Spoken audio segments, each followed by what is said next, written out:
আসসালামু আলাইকুম। আজকে এসেছি বহুত্ববাদ নিয়ে আমার ৩য় যে দিনের যে আলোচনা। এখানে আমরা মূলত বোঝার চেষ্টা করব যে সেকুলারিজম বহুত্ববাদের সঙ্গে কি ইসলামের কি কোনো সংঘর্ষ আছে কিনা? তো আমরা জানি মুক্তিযুদ্ধের পর যে ঘোষণাপত্র ডিক্লেয়ার করা হয়, সেইখানে কিন্তু বেশ কয়েকটা নীতির কথা বলা হয়, ধারণার কথা বলা হয়, সাম্য, মানবিক মর্যাদা, সামাজিক সুবিচার, হ্যাঁ? এই ধরনের কথাগুলো বলা হলেও ৭২ সালের যে সংবিধান রচিত হয়, সেখানে কিন্তু এইগুলোর খানিকটা পাশ কাটিয়ে, এই ধারণাগুলোর পাশ কাটিয়ে আ আপনার ধর্মনিরপেক্ষতা বা সমাজতন্ত্র এবং এই ধরনের চিন্তাগুলো আসলে আমাদের এখানে নিয়ে আসা হয়। তো এখন এই ২০২৪ সালের যে আ গণ অভ্যুত্থান বা ওয়ান কাইন্ড অফ কি বলা যায়? অনেকে বলে ২য় স্বাধীনতা আন্দোলন বা আ গণবিপ্লব। আ তো এইখানে এ আন্দোলনের মধ্যেও আমরা যে তরুণদের যে কথাবার্তাগুলো, যে দাবিগুলো আমরা দেখেছি সেখানে সাম্য, আ যেহেতু বৈষম্য বিরুদ্ধে তারা আন্দোলনগুলো করেছে। তো সাম্য এখানে একটা আ বিষয়, বড় চিন্তা বা বড় উম দাবি হিসেবে ছিল। এছাড়া এই সাম্য প্রতিষ্ঠা করতে গেলে মানবিক মর্যাদা এবং সুবিচার এগুলো সবই চলে আসে। তো এইগুলো একটা অর্থে আমরা যদি আনি আনা হয় আমাদের সংবিধানে, এটা খুব বেশি সমস্যার কিছু আ দেখা যায় না। কিন্তু সবচেয়ে যে বড় সমস্যাটা হয় সেটা হলো যে বহুত্ববাদ। এই যে নতুন শব্দটা বা এই ধারণাটা আনা হয়েছে, যে ধারণাটার ভিত্তিভূমি হলো পশ্চিমা পুঁজিবাদী সেকুলার সমাজের আধুনিক রাজনৈতিক চিন্তাবিদদের মাধ্যমে এটা এসেছে। যখন পশ্চিমা সমাজে আপনার দেখা যায় যে ফ্রেঞ্চ রেভলিউশনের পরে আ আপনার সেকুলারিজম প্রতিষ্ঠা করা হয়। আ সমাজের রাষ্ট্র এবং রাষ্ট্রীয় নীতি থেকে ধর্মকে তারা আলাদা করার কথা বলে। তো এই যে চিন্তা, এইটা করতে গেলে আবার দেখা যায় যে আরেকটা সমস্যা চলে আসে, যে আইডেন্টিটি পলিটিক্স। অনেক একটা রাষ্ট্র বা সমাজে বিভিন্ন ধরনের জাতিগোষ্ঠীর, ধর্মের মানুষ থাকে। তো সেখানে যদি শুধু ধর্মের ভিত্তিতে কোনো সবাইকে বাদ দেওয়া হয়, তো তখন এখানে একটা রকম সমস্যার সৃষ্টি হয়ে যায়। তো তার পরবর্তীতে হলো এই যে সেকুলারিজম বা সেকুলার পলিটিক্সও যখন ব্যর্থ হতে শুরু হয়, তখন হলো এই যে বহুত্ববাদী চিন্তাভাবনা, এইগুলো আমাদের মানে পশ্চিমা সমাজে নিয়ে আসা হয়। যে না, শুধু ধর্মের ভিত্তিতে রাষ্ট্র চিন্তা বা ধর্মকে বাদ দিয়ে রাষ্ট্র চিন্তা করতে গেলে এটা সমস্যা হয়ে যায়। আসলে রাষ্ট্রের সবাই নাগরিক, সে হিন্দু হোক, বৌদ্ধ হোক, মুসলিম হোক, খ্রিস্টান হোক, এবং যে বৌদ্ধবাদের যে আর যে মেইন যে ধারণা, তারা বলেন যে আসলে সবাই মানুষের প্রধান পরিচয় হবে নাগরিক। রাষ্ট্রের কাছে তার প্রধান পরিচয় হবে নাগরিক। তাই সে যে ধর্ম, বর্ণ, গোত্রের হোক। তো আমরা যেমন পশ্চিমা সমাজে দেখি যে এখানে ধর্মীয় বিষয়টা অতটা না আসলেও কিন্তু বর্ণ, সাদা এবং কালো এই বিষয়গুলো কিন্তু আমেরিকা বা ব্রিটেনে এইসব জায়গায় প্রচণ্ডভাবে চলে আসে। যদিও সেখানে ধর্মের প্রতি বা বিশেষ করে ইসলামের প্রতি একটা নেতিবাচক ধারণা সেখানে আছে।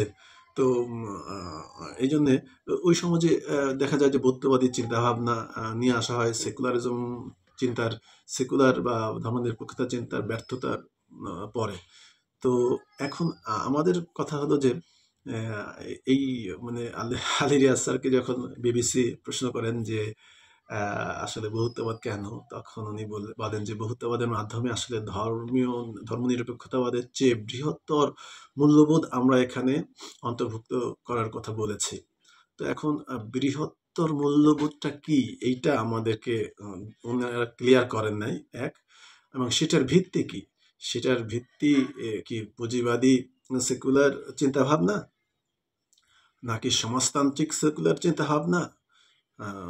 তো কারণ হলো পৃথিবী তো আমরা জানি যে ৩ টা মোটামুটি প্রধান আদর্শিক জায়গার থেকে রাষ্ট্র, আধুনিক সমকালীন বা আধুনিক সাম্প্রতিককালীন রাষ্ট্র ব্যবস্থা পরিচালিত হচ্ছে। একটা হলো পুঁজিবাদী রাজনৈতিক ব্যবস্থা, পুঁজিবাদী সেকুলার রাজনৈতিক ব্যবস্থা। আরেকটি হলো ১৯১৭ সালে রুশ বিপ্লবের পর যে সোভিয়েত ইউনিয়ন বা সমাজতান্ত্রিক রাষ্ট্র ব্যবস্থা প্রতিষ্ঠিত হয়। আর তার আগে আমরা যেটা দেখেছি, ইসলাম ধর্মের নবী হযরত মুহাম্মদ সাল্লাল্লাহু আলাইহি সাল্লাম, উনার নেতৃত্বে মদিনায় ৬২২ এ প্রথম একটা লিখিত সংবিধান দিয়ে সব দল, মত, বর্ণ, গোত্রের মানুষকে নিয়ে একটি রাষ্ট্র ব্যবস্থা প্রতিষ্ঠিত হয় একটি লিখিত সংবিধানের ভিত্তিতে এবং সবার অংশগ্রহণের ভিত্তিতে। তো সেটা হলো আরেকটি মানে মডেল। এই ৩টা মডেল বা ৩টা আদর্শের জায়গা থেকেই মূলত আমার আজকের আলোচনা। কারণ আমি তো কোনো ইসলাম ধর্মের বা আলেম নই। তো এই আলেমরা আসলে এই বিষয়টা আরো ভালো বলতে পারবেন ধর্মীয় দৃষ্টিকোণ থেকে যে বহুত্ববাদের সাথে ইসলামের সংঘর্ষ আছে কিনা। কিন্তু আমি একজন রাষ্ট্রবিজ্ঞানের শিক্ষক বা ছাত্র বা গবেষক হিসেবে আমি যেটা আমি আদর্শিক বা যৌক্তিক জায়গা থেকে আমি এটাকে আলোচনা করছি।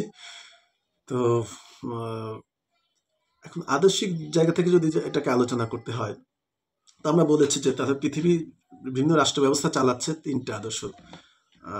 রাষ্ট্র ব্যবস্থা চালাচ্ছে বা রাষ্ট্র ব্যবস্থার মধ্যে বা সংবিধানের মধ্যে আমরা ৩টা আদর্শের বিভিন্ন নীতিমালা আমরা দেখতে পারি।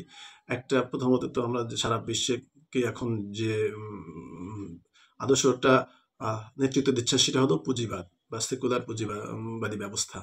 তো এছাড়া সমাজতান্ত্রিক ব্যবস্থা ১৯৯০ দশকে পতন হলেও এখনো চীন, ভিয়েতনাম, বিভিন্ন জায়গায়, উত্তর কোরিয়া, সমাজতান্ত্রিক রাশিয়াতে সমাজতান্ত্রিক রীতিনীতি বা চিন্তাভাবনার একটা বড় প্রভাব এখনো রয়ে গিয়েছে। এবং মুসলিম বিশ্বে মানে আফটার দ্য ফল অফ খিলাফত, উসমানীয় সাম্রাজ্যের পতনের পরে মুসলিম বিশ্বেও এখনো পর্যন্ত বিভিন্ন যে ৫৮টি রাষ্ট্র তৈরি হয়েছে সেখানে কিন্তু ইসলামিক আদর্শের থেকে উৎসারিত বিভিন্ন রীতিনীতি এবং আইন কানুন এগুলো রয়েছে। সো আমরা মোটা দাগে বলতে পারি যে সাম্প্রতিককালে বিভিন্ন রাষ্ট্র ব্যবস্থার মধ্যে ৩ ধরনের আদর্শ বা ব্যবস্থার উপস্থিতি আমরা দেখতে পারি আংশিকভাবে। তবে পরিপূর্ণভাবে আমরা পুঁজিবাদী সেকুলার বা ধর্মনিরপেক্ষ রাজনৈতিক ব্যবস্থাটাই সারা বিশ্বে আমরা দেখতে পাচ্ছি, যেটার মূল নেতৃত্বে আছে বর্তমানে মার্কিন যুক্তরাষ্ট্র, এর আগে ছিল ব্রিটেন। এবং এই ব্যবস্থার মূল ভিত্তি রচিত হয়েছিল আপনার ১৭৮৯ সালে ফ্রেঞ্চ রেভলিউশনের পর। তো এখন এই আদর্শিক দিক থেকে যদি বলতে যাই, এই যে বহুত্ববাদী বা সেকুলার যে বহুত্ববাদী যে চিন্তা ভাবনা, এইটার ভিত্তি কিন্তু আসলে পুঁজিবাদী সেকুলার একটা চিন্তার জগৎ বা ওয়েস্টার্ন মডার্ন পলিটিক্যাল মানে প্যারাডাইম। এই মানে যারা ওয়েস্টার্ন মডার্ন ক্লাস থিঙ্কার আছেন, রাষ্ট্রবিজ্ঞানী আছে, তাদের চিন্তা থেকে কিন্তু এই বিষয়গুলো এসেছে। যার ফলে আলী রিয়াজ স্যার আমার অত্যন্ত শ্রদ্ধেয়। উনি আমেরিকার একটা বিশ্ববিদ্যালয়ের শিক্ষক। উনি আন্তর্জাতিক পরিসরের যে সেকুলার ওয়ার্ল্ডের যে যারা পলিটিক্যাল থিঙ্কার আছেন তাদের সঙ্গে একই রকম সুর মিলিয়ে একই চিন্তা রেখেই আসলে বহুত্ববাদ শব্দটি হয়তো ইতিবাচক চিন্তার দিক থেকেই উনি নিয়ে আসছেন। কিন্তু এইটা একটা জিনিস দেখতে হবে যে আমাদের দেশের ৯০% মানুষ এখানে মুসলিম। আমাদের মূল্যবোধ ইসলামী মূল্যবোধ। এটা আমরা স্বাধীনতার আগেও আমাদের রাজনৈতিক দলগুলো সৃষ্টি হয়েছে ধর্মীয় চিন্তাভাবনার মূল্যবোধের ভিত্তিতে। যেমন বলেন মুসলিম লীগ, বলেন মুসলিম লীগ, আওয়ামী লীগ, এবং পরবর্তীতে বিএনপি একটা বড় দল।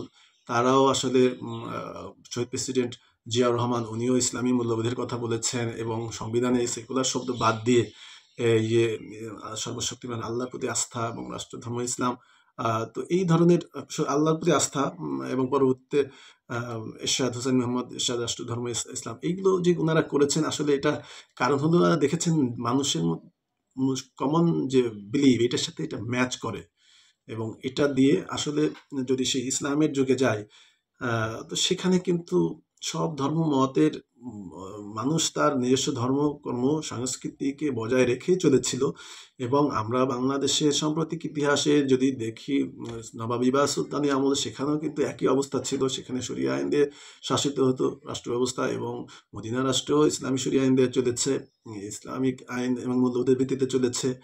এবং আমরা এখনো যে বাংলাদেশ সমাজে আছি এখানে কিন্তু সব ধর্ম মতের মানুষ সাংস্কৃতিক এবং ঐক্যের মধ্য দিয়ে কিন্তু এখানে চলছে।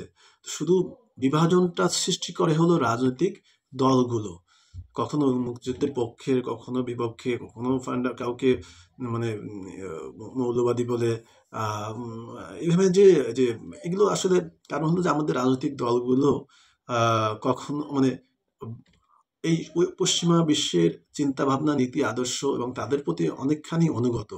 কেউ হয়তো ইন্ডিয়ার প্রতি একটু বেশি অনুগত, কিন্তু এবং কেউ হয়তো আমেরিকা, ব্রিটেনের প্রতি একটু বেশি অনুগত।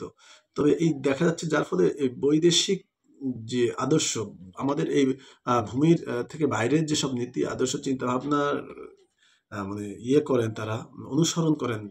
এইখানে এর মাধ্যমেই আসলে আমাদের সমাজে এই ধরনের মানে বিভাজন সৃষ্টি হয়েছে মূল্যবোধের জায়গা থেকে, মূল্যবোধের বিভাজন। কারণ আমাদের এখানে ৯০ ভাগ মানুষ বা তারও বেশি মানুষ একই ভাষাভাষীর, তারপরে একই সংস্কৃতির, একই ধরনের ধর্মীয় মূল্যবোধের আচার আচরণ এখানে আমরা দেখি। তো এইখানে তো তাহলে যেখানে আমেরিকার, ব্রিটেনের এবং ফ্রান্সের আমি দেখেছি রাষ্ট্র পরিচালনার মূল ভিত্তিগুলো। তো আমেরিকা এবং ব্রিটেন যারা এই পুঁজিবাদী বিশ্বকে নেতৃত্ব দিচ্ছে, এই আহ, উদার গণতান্ত্রিক যে পুঁজিবাদী ব্যবস্থাকে নেতৃত্ব দিচ্ছে, তাদের সংবিধানে যদি এই বহুত্ববাদী চিন্তার কথা না প্রয়োজন হয়, তাহলে আমাদের সংবিধানে কেন এটাকে ঢোকানো হচ্ছে? এখানে এইটা আসলে এটা হলো বড় প্রশ্ন। তবে এইখানে যে আজকের যে মূল যে আলোচনা, ইসলামের সাথে সাংঘর্ষিক কিনা, তো এখন আদর্শিক জায়গা থেকে নিশ্চয়ই পুঁজিবাদী বিশ্ব ইসলামী বিশ্বকে সহজে পজিটিভলি দেখে না, এটা আপনারা জানেন। সারা পৃথিবীতে তারা যেখানে মুসলিম এবং ইসলাম আছে সেখানে তারা তাদের আগ্রাসন চালিয়ে যাচ্ছে।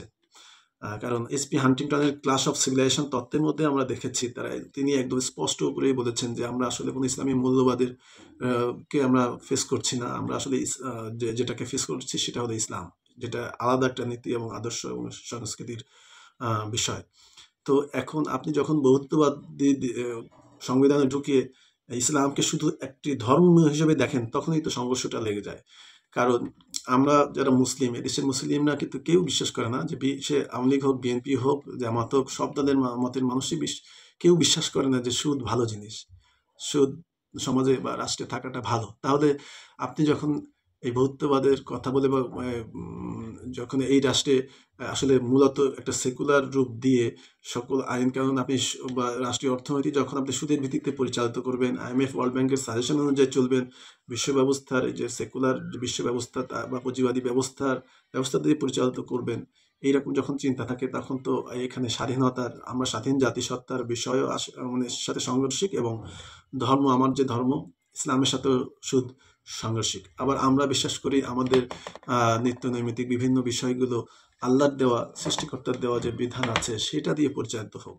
এটা কোনো দল মতের মানুষই এটা অস্বীকার করবেন না যে কোরআন হাদিসে মানে আমাদের যারা মুসলিম, সরি, দল মতের বলতে আমরা যারা বলছি যে বিএনপি, আওয়ামী লীগ বা আদার্স যেসব পার্টিগুলো আছে, তারা সবাই বিশ্বাস করেন যে হ্যাঁ, আল্লাহর যে পবিত্র কোরআনে যে সব আয়াতগুলো আছে, আমাদের সূরা মাইয়াদার যদি আমরা পড়ি, সেখানে আছে যারা ৪৫ থেকে ৪৮ নম্বর আয়াতে, যারা আমার দেওয়া শাসন ব্যবস্থা অনুযায়ী বা আমার দেওয়া আইন বিধান অনুযায়ী শাসন কার্য পরিচালনা করে না, তারা জালিম, ফাসিক, কাফির। এখন এই যে একদম সরাসরি অনুবাদ, এখান থেকে তো আমরা যদি যাই, তাহলে তো শরিয়া আইনকে বিশ্বাস আমাদের করতে হবে, বা আইনের উৎস হিসেবে ইসলামকে যদি আমরা যদি মানুষ দেখে বা মুসলিমরা যদি দেখে, তাহলে তো এই বহুত্ববাদী চিন্তা বা রাষ্ট্রীয় যে সেকুলার যে আইডিয়া, এটা তো মুসলমানদের অধিকারের বিপক্ষে চলে যায়। তো এইরকম অনেকগুলো সাংঘর্ষিক বিষয় আছে, এবং সাংস্কৃতিক সামাজিক বিষয়গুলো যদি আমরা বলি, যেমন মুসলিমরা বা ইসলাম কিন্তু কখনো অ্যালাউ করবে না সমকামিতায়। এটা শুধু ইসলাম না, এটা কোনো ধর্মই, খ্রিস্টান ধর্ম অ্যালাউ করে না। তো ছেলে ছেলে বিয়ে, মেয়ে মেয়ে বিয়ে, বা বিবাহের আগে সন্তান ধারণ, তো সব ধরনের সামাজিক, মানে অনেক ধরনের সামাজিক সম্পর্ক, ধরেন যদি ভাই বোনে বিয়ে করতে চায়, কিন্তু বহুবাদী বা সেকুলার সোসাইটিতে এটা তো অবশ্যই গ্রহণ করতে হবে, কারণ সব ধরনের সংস্কৃতিকে আপনাকে যদি আপনি লালন করতে চান, গ্রহণ করতে চান, তাহলে এগুলোকে তো আপনি আইনগতভাবে এটাকে ফেস করতে আপনি পারবেন না। তো যেমন সব কিছু উৎপাদনেরও অনুমোদন ইসলামে নাই। আপনি এখানে যদি ইসলামে অনেক কিছু খাওয়া বা গ্রহণ করা, অনেক ধরনের চলাফেরা অনুমোদিত নাই। তো এখানে আপনি যখন বহুত্ববাদ নিয়ে আসবেন, তখন কিন্তু ইসলামের এই সব যে মুসলমান ধর্মের মানুষদের এই সব যে চাওয়া পাওয়া বা যে বিশ্বাস, মূল্যবোধ, এইগুলোর সঙ্গে সংঘর্ষ বা সাংঘর্ষিক হয়ে উঠবে, বা এখনো সাংঘর্ষিক আছে। তো এই জায়গা থেকে শুধু গণতন্ত্র থাকলেই তো, গণতন্ত্র মানেই তো একটা সেকুলার সমাজ। গণতন্ত্র থাকলেই তো মানে এখানে বৃহত্তর অর্থে সব দল মত, ধর্ম বর্ণ সবার বিষয়গুলো চলে আসে। সেখানে যখন বাড়তি আবার বহুত্ববাদী চিন্তাভাবনা নিয়ে আসা হয়, যেটা এই দেশের মানুষ বোঝে না, তখন এটা অবশ্যই মানে আরো বহুল আলোচনার বিষয় হয়ে আসে। এবং আদর্শিক দৃষ্টিকোণ থেকে ইসলাম যেমন পুঁজিবাদীরা বা সাংস্কৃতিক বিশ্ব ইসলামকে কখনো গ্রহণ করেনি, আদর্শ ঠিক সেরকমভাবে ইসলাম যদি আপনি সমাজে প্রতিষ্ঠা করতে চান, বা রাষ্ট্র ব্যবস্থায় যারা ইসলাম প্রতিষ্ঠা করতে চায়, যেসব রাজনৈতিক দলগুলো, তারাও পশ্চিমা এসব পুঁজিবাদী চিন্তাভাবনা বা মূল্যবোধকে এখানে ইনকর্পোরেট করতে পারবে না। এখানে একটা বড় ধরনের সংঘর্ষ বা কনফ্লিক্ট আছে। তো আজকে এই পর্যন্ত, ধন্যবাদ।